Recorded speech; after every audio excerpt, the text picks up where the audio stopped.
Good morning. I'm Julie Broadway, President of the American Horse Council. Thank you for joining us for the American Horse Council's virtual conference. I'm sorry we can't be in person, but it's nice to see everybody on the screen at least. And hopefully we're all getting more accustomed to this virtual world and know how to navigate Zoom. So if you will, be sure to put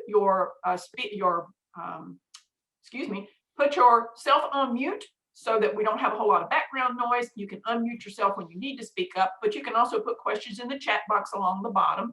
I'm still admitting a few people here, Billy, so we'll hopefully get going. Today is day 3 of our conference, which we call our Industry Sector Day. So if you missed the first session, that was recreation, trails, and land use. That's our biggest sector. And now we are going to talk about show and competition. Competition sector has 1.2 million horses, and it contributes 28.3 billion to the economy every year. So this sector has a lot of punch to it. So with that, I have a really quick little video I'm going to try to play. So somebody keep me on track if it goes as it should. And I would like to say a special welcome to Brooke Marie and Tina from C. Jarvis Insurance. Jarvis Insurance is one of our newest sponsors. So let's see if my video clip is going to work.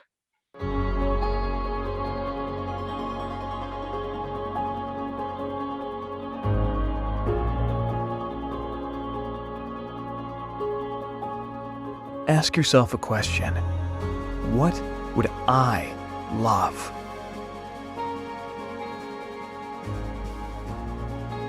This is your time. This is your moment. Life is calling out to you. Every day, get up and do what you love, and love what you do. Embrace the world. Enjoy the journey. Live your best life. Follow your passion, because no one can do it for you. C. Jarvis Insurance, protecting your passion so you can live your dream. Okay, so with that, let me introduce Billy Smith from the American Paint Horse Association. He's the chair of this committee, and let him kick it off for us. Yeah, well, welcome everyone. Appreciate your participation, and we'll try to move this along as quickly as we can. I think most of you, if not all of you, should have an agenda. I think it's always useful to review the charter of this committee and what its aims are. I'm not going to read it to you, but I think it's worth paying attention to that we do have limits on what our roles and responsibilities are. But anyway, welcome to you all. I think most of you know the routine, so I think we can kick things off. I'm going to pass it to Julie. You want to go straight to Cliff for the regulations and impact on show facilities? COFO? That's our plan, but I am not seeing Cliff on my panel of attendees right now. So I think, why don't we kick it over to Brian? We'll just try to reverse the two of them. Okay. All right, sounds good. Thanks, Julie. Thanks, Billy. So as you know, AHC did fight last year at the very end of the year to push back an alternative version of the PAST Act, one which have had major impacts on a variety of horse shows and competitions. You know very well that this committee actually voted to oppose that compromise, and that opposition was approved by the board. This year, the horse industry has supported efforts to reinstate the industry-supported Horse Protection Act rule promulgated in early 2017. This was released by Secretary Vilsack when he was actually serving in the Obama administration. So this rule is being reviewed by the same eyes that actually drafted the rule and released it. It mirrors the rule that was released back in 2017. We actually sent some letters around grassroots alerts to urge senators to co-sign a letter urging Secretary Vilsack to release this HPA rule. Grassroots resulted in more than 200 letters being sent to the Hill. We're also working on an actual PAST Act reintroduction for 2021. And in case you didn't attend the federal session on Monday, we heard from Haley Brower from the office of Senator Warner. Haley stated that Mr. Warner, along with his partner, Senator Crapo, a Republican of Idaho, intend to reintroduce the PAST Act sometime next week, likely on June 25th.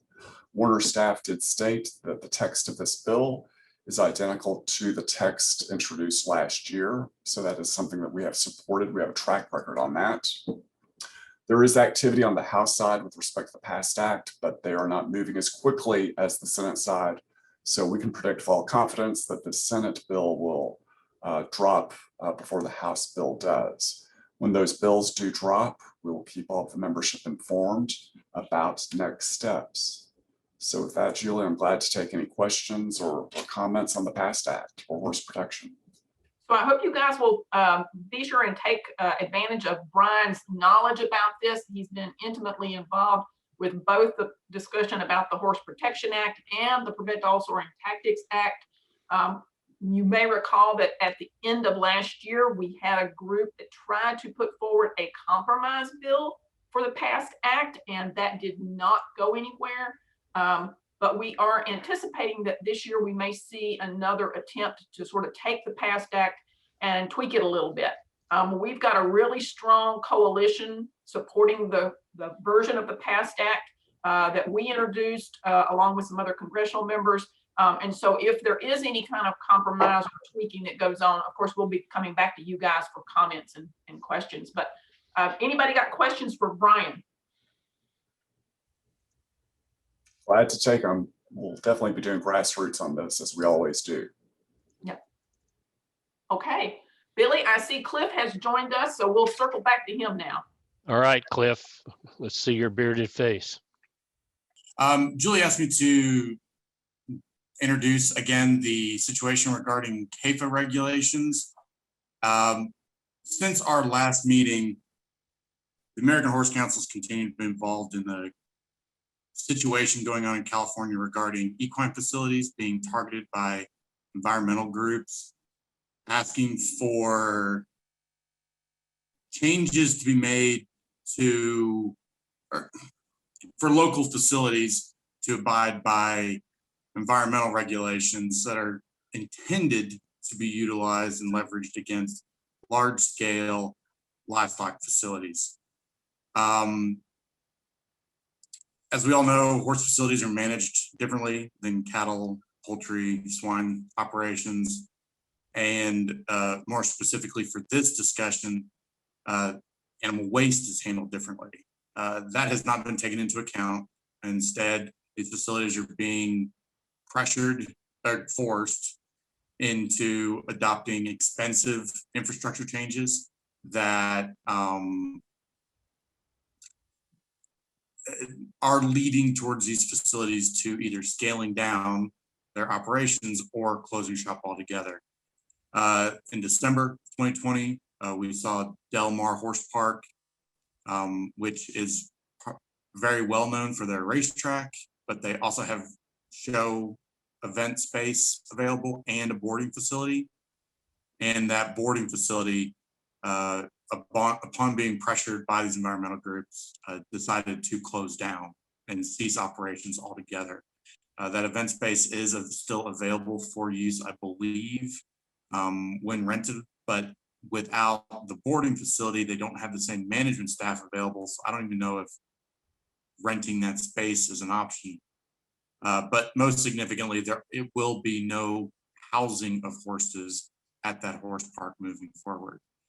The American Horse Council has partnered with USEF in an effort to try to identify local leaders that can help advocate for the park and maybe try to resolve the specific issue, or at the very least get ahead of future issues that crop up in that area. Unfortunately, I personally have been reaching out to EPA staff and USDA staff in an effort to find some internal workaround that would provide an exemption for horse facilities, and maybe require more evidence of environmental degradation before action could be taken. That said, and I apologize for my technical issues, I can't open the email, I was going to quote the exact language, but EPA staff do not recognize their involvement in any of these issues. They are continuing to say that these actions are being taken because of state language, and California officials have never returned any of my calls. At least the contacts that are directly involved in this issue. And so that's the current state of things. I am continuing to have this conversation with EPA staff, try to identify some new position or some workaround option.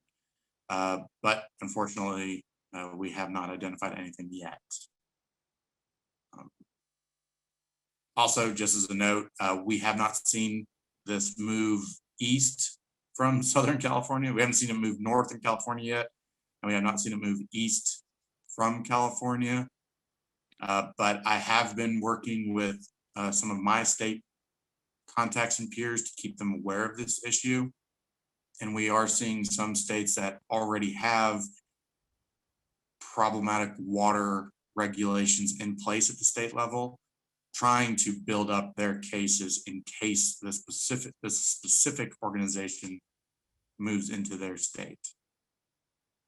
So the best I can do is warn people at this point, but I'm happy to take any questions if you have any at this time. Is anybody from any of the breeds or discipline groups hearing concerns of this nature other than in California?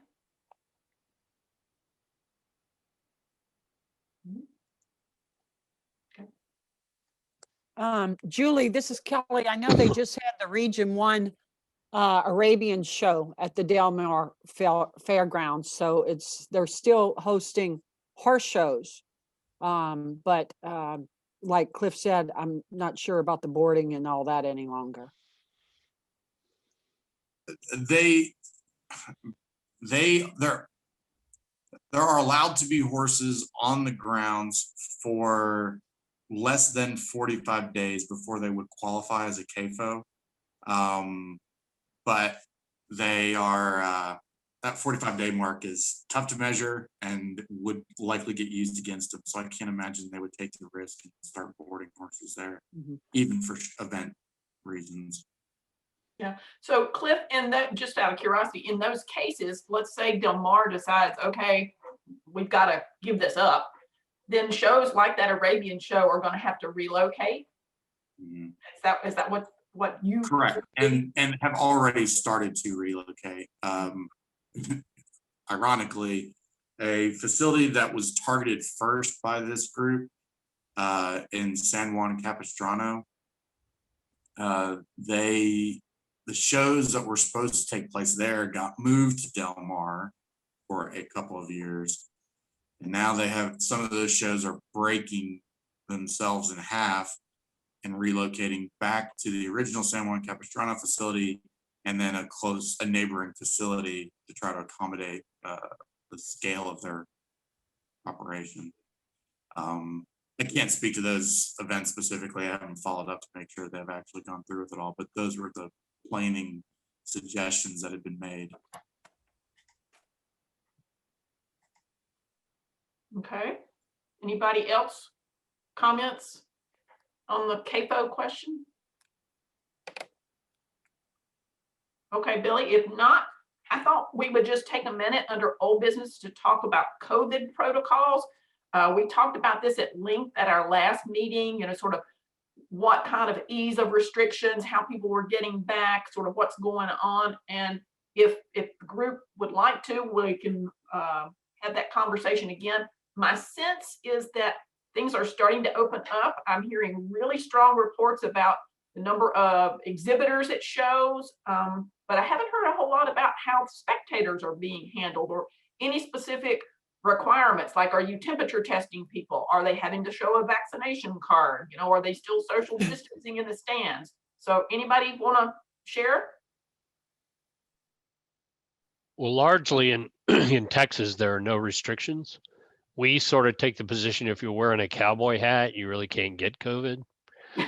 So, but we are unilaterally taking some moderate steps, mostly in communication and signage, but there really are no restrictions on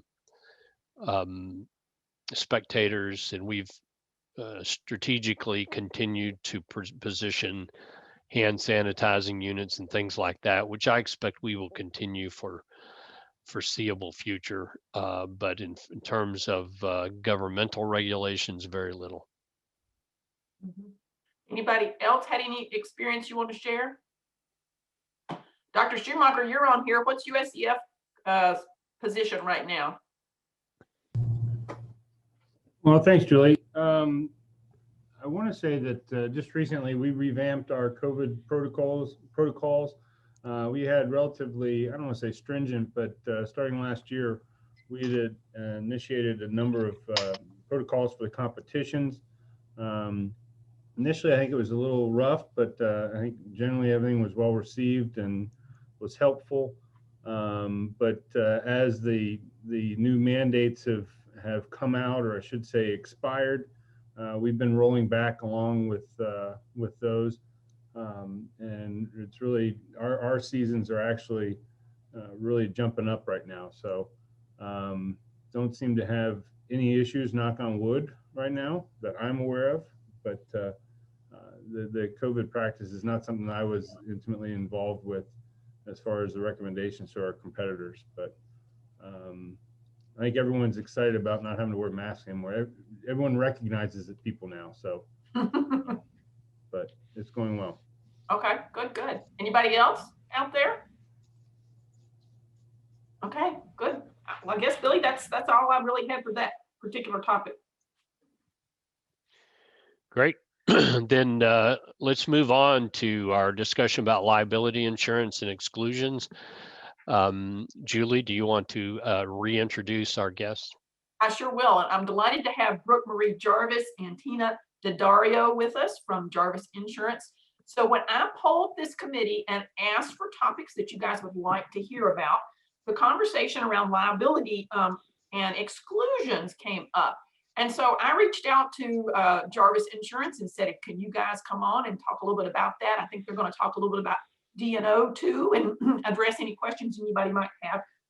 If you don't know Brooke Marie or Tina, Brooke is a 4th generation with Jarvis Insurance, and she's been involved with horses since she was, I think this says here somewhere like 3 months old.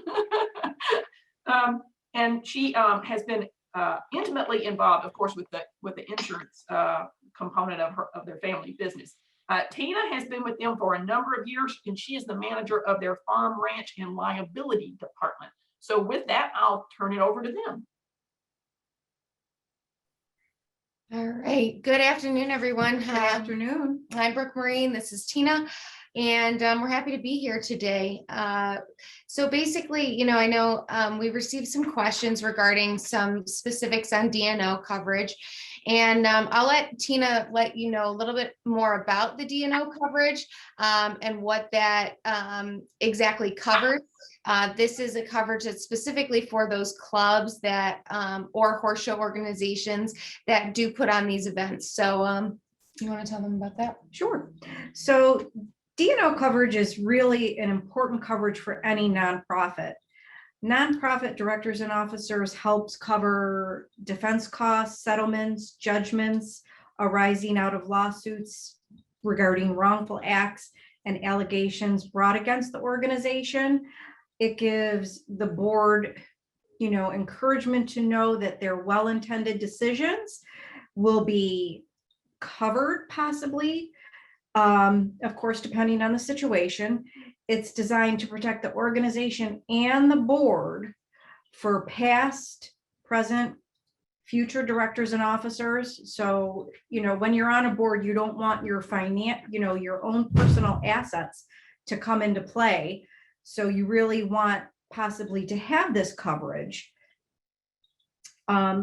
Any nonprofit organization can be under threat from litigation from vendors, donors, competitors, current or former employees. So it's really important to have that coverage. Without it, it could be difficult and timely and very expensive to defend yourself or the organization. So it's for suits that claim alleged errors, misleading statements, breach of duty, misuse of funds. And actually, if you're thinking that it's not affordable, it really is affordable, because minimum premiums start at $575. And it depends on your balance sheet and your particular organization. But really, it may be more affordable than you really think that it is. And that's for a standard $1 million limit. Yes. We recommend usually for all of our clients to carry at least $1 million worth of limits of liability. That just gives you an overarching protection. You can always purchase for larger organizations, larger clubs.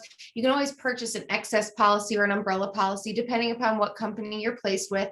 And that would give you an additional, a padded benefit on top of that. But, for most of these smaller clubs that smaller, not thousands of members, you're going to be looking at that, 577 or 575, sorry, minimum policy premium, which is, very, very affordable. That gives you protection for, your directors, your officers, and, gives you coverage that you don't have on a traditional club or horse show liability policy. Right. And you have to have that in it first and foremost, and then have the D&O coverage, because they want you to have liability, general liability for the club, and then the D&O. So it's and it can be written in all 50 states and DC. Right. And the applications are very simple. Yes, very simple. It's about a page and a half application, which we don't see a lot of that. Usually our, insurance applications, especially for the liability side, are a lot more intensive. So this is a pretty simple application process. We can quote it within a day, and it's just going to give your directors and officers some added protection. There's not a whole lot of challenges that really arise from having this coverage. But the one thing that I think we really do want to stress is that it doesn't cover sexual misconduct or molestation. On a D&O policy, you usually have some sort of employment practices liability coverage that is included, and that would include some sort of sexual harassment coverage, but it's not going to cover sexual misconduct or molestation. That is one of the exclusions on the actual policy. And, one thing to keep in mind is that on a D&O policy, bodily injury and property damage are never covered. And it's really important to know that, so that you know what you're purchasing. The D&O coverage is going to protect you in a certain way, but it's not going to protect you for bodily injury or property damage, which is usually the claims that kind of arise from any of those sexual misconduct or molestation claims that you would be looking at.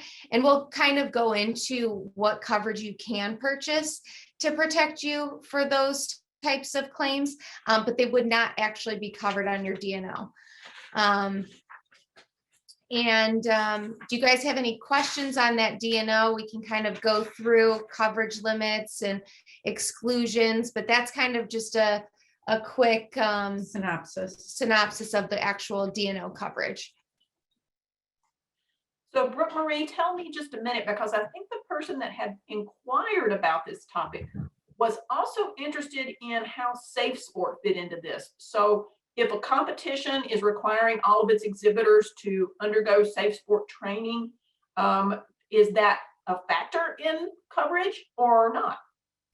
So it's actually not a factor in D&O coverage, and it's technically not a requirement of sexual molestation or misconduct coverage, which is also available for organizations. It's not a requirement, But one of the things that I will mention is that if an organization fails to be compliant with any sort of regulatory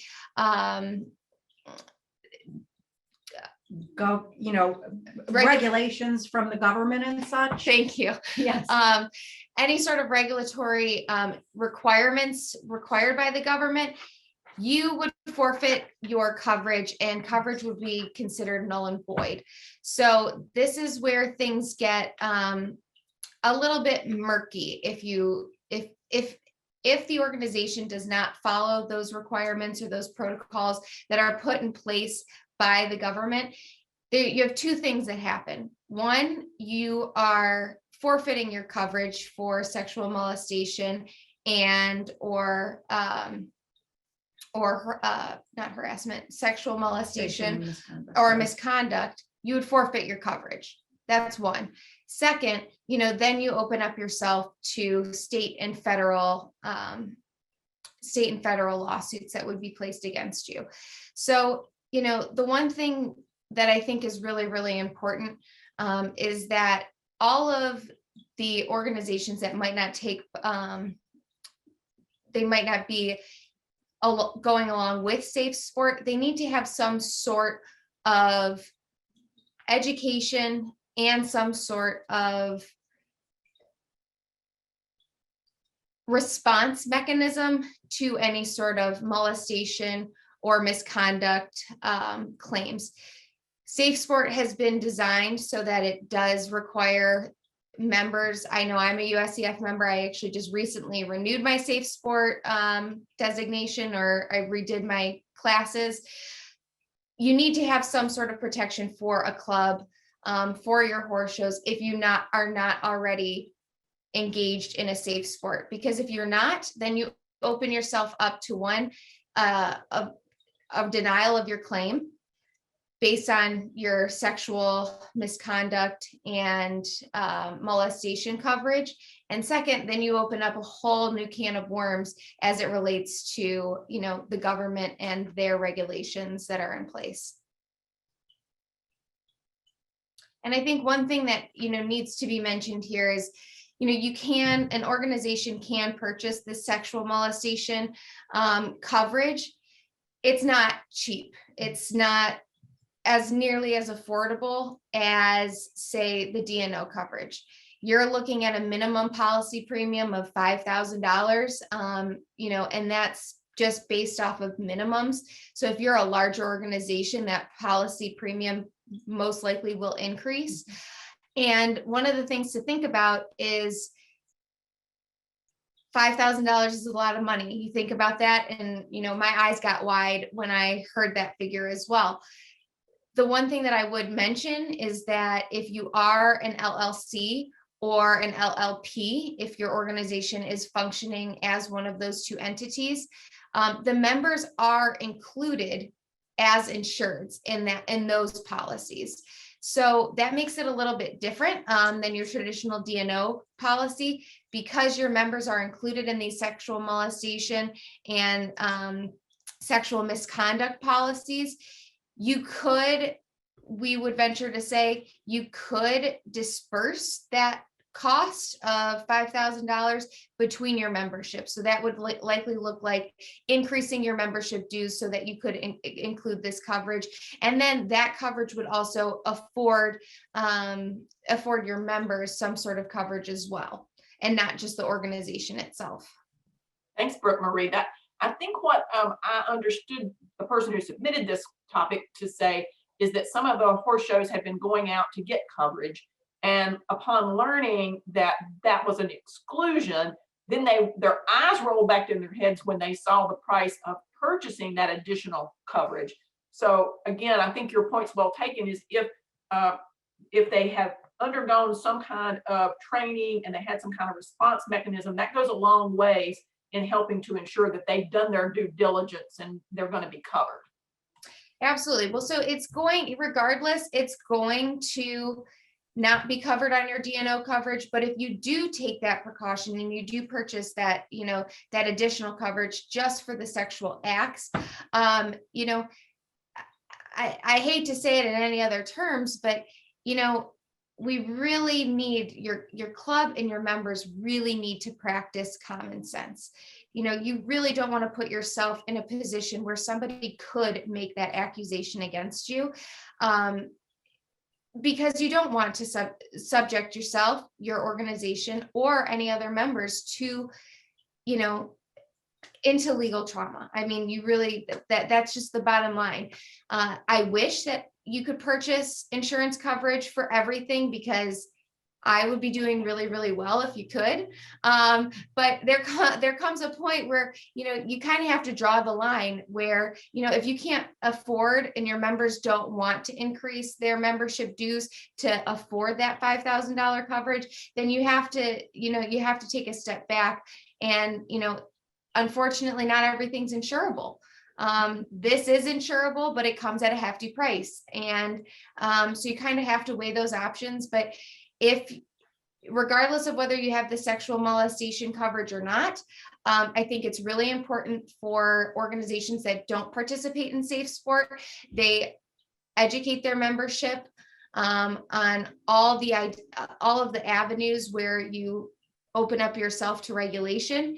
I think it's really important that you do that. And secondly, it's also really important that you have response mechanisms in place so that, you know, in the very unfortunate event that a claim arises, you can say, this is what our membership does, this is how they handle things, and this is how they respond to such accusations or, you know, instances that may occur. Thanks. Does anybody out there have a question at this point about this? Are you hearing your competitions struggling with these kinds of conversations and these decisions about coverages or not? Just throwing the floor open for that.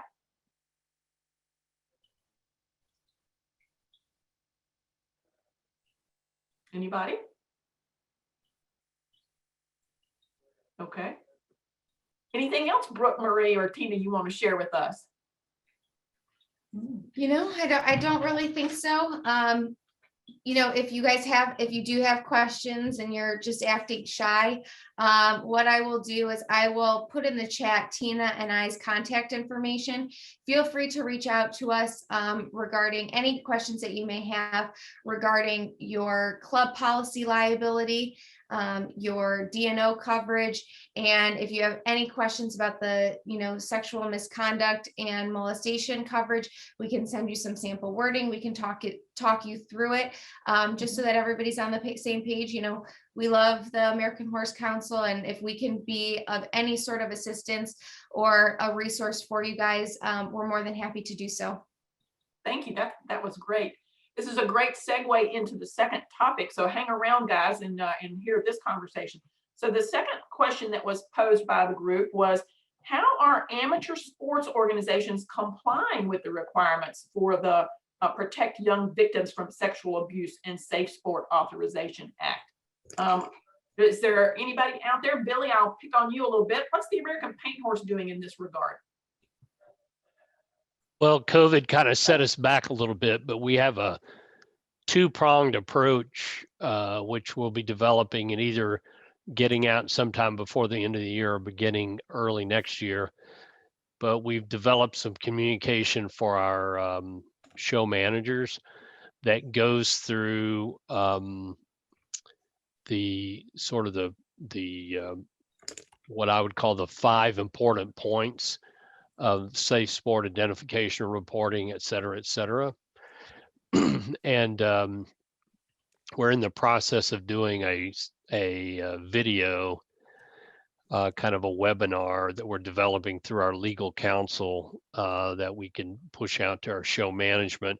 Most of our show management, as is the case with a lot of folks, is contracts. So we don't, almost all of our shows, except the ones we own, are sanctioned events. Therefore, it's always been a little tricky for me when I'm reading the act to know exactly how that applies to us.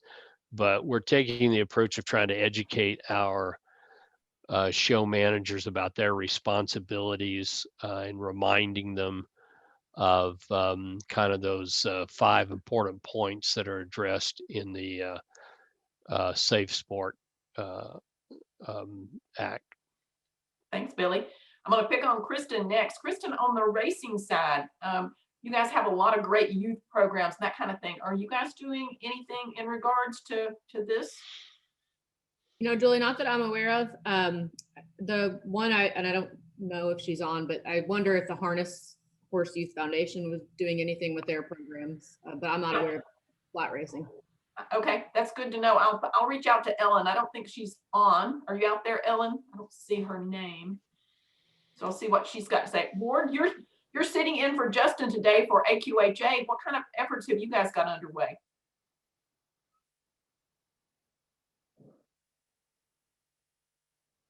Maybe he's got to find. Julie, can you hear me? There he is. I was going to say he's looking Okay, for the yeah. mute button. I had problems last time.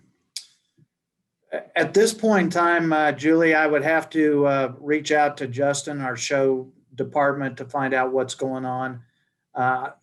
Billy and I have talked in the past about this, and but other than that, I would have to reach out and then get back to you and get back to the group with any kind of action that we're doing at this point.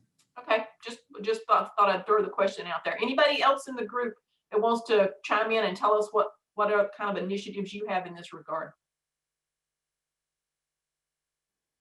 Well, I'm a firm believer in not reinventing the wheel. So if there's some resource sharing we can do, or you've got some collateral that you're using, or you are in need of some ideas, be sure to let me know and I'll try to hook you up with others. If Billy and them are working on a webinar, he might be willing to share with you what they're going to do. And I'm sure there's some others out there that have some similar content that they might be willing to share. Anybody else? Questions, comments? Okay. Well, Billy, the third topic we had under new business is regarding the impact of legislation which will allow student athletes to monetize the use of their name, image, and likeness without impacting college eligibility. And Gary Carpenter asked me to put this on the agenda because he wondered if it might have any implications on amateur status in our industry. And Vicki Lowell from USEF was going to join us at some point to talk a little bit about this, because I think they've been doing a little research on this, but I do not see her on here as yet. But I'm just curious, has anybody else been looking at this issue? Anybody else got questions or concerns about it?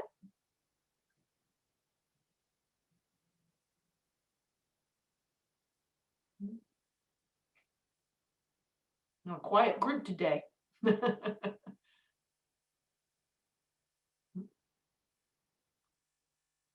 I think right now, if I'm recalling correctly, there are about 6 or 7 states that are looking at legislation to do this. I think the NCAA has not really addressed this topic, but it's going to come pretty quickly to them if individual states start to take some action on it. Anybody? Julie, what it might do in our case is we have a scholarship program designed essentially it bankrolls or escrows money to a scholarship account for students, and it's paid directly to the universities. In some of the legislation that I've read, it really kind of creates a situation where in a couple of instances where there's no negative impact of accepting purse money in competition. So I think that's going to have to get widely adopted by a lot of states before that's the case universally. But we're trying to pay attention to it as much as we can. Mm-hmm, mm-hmm. I recall when I worked at the Morgan Horse Association that we had a Youth of the Year contest each year, and the winner got quite a bit of prize money and different things. And we really had to think long and hard about how to structure that so it didn't affect their amateur status. So I think you're right, Billy. I foresee that there's going to be like scholarships and contest winnings and some of those kinds of things that are going to be sort of interesting to see how that comes into play. Anybody else out there thinking about this a little bit? One of the discussions I heard about collegiate students was that they would be able to possibly make money off of being able to sell their name to companies that might want to use them in advertising so that they could make money that way also. So I Yeah. don't know, like in the horses, if they have sponsors for amateurs or different things like that, that may come into play at some point. Yeah, I agree with you, Kelly. I mean, I see it more so probably in the, basketball, baseball, football kind of world, but there could very well be a really great equestrian out there who suddenly finds a way to monetize their name or their image to make some extra money. Okay, well, those were the items that were submitted to me for new business. Is there anything else under new business anybody wants to bring up to the group?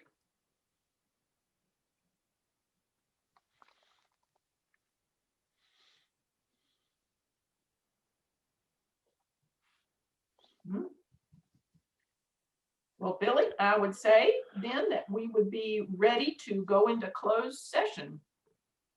Yes, so we'll go into closed session. If you're a guest, thank you for being here. The closed session is restricted to committee members. So thank you so much for your participation. And we will have our next session starting at 2 p.m. Eastern time, and that's our Racing Advisory Committee. And thanks again to Brooke Marie and Tina for joining us today. Thanks for having us, Julie and AHC. Thank Have you. a great day, guys. Nice day. Thank you, guys.